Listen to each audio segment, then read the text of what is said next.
இங்கு எதை தேடி வந்தோம் என்று எதுவாக ஆனோம் என்று அறியாதவன் மிருகமாகிறான்.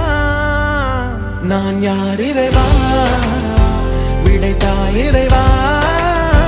நான் யார் இறைவா, பதில் சொல்ல மண்ணில் வருவாயா. நான் யார் இறைவா, விடைத்தாய் இறைவா.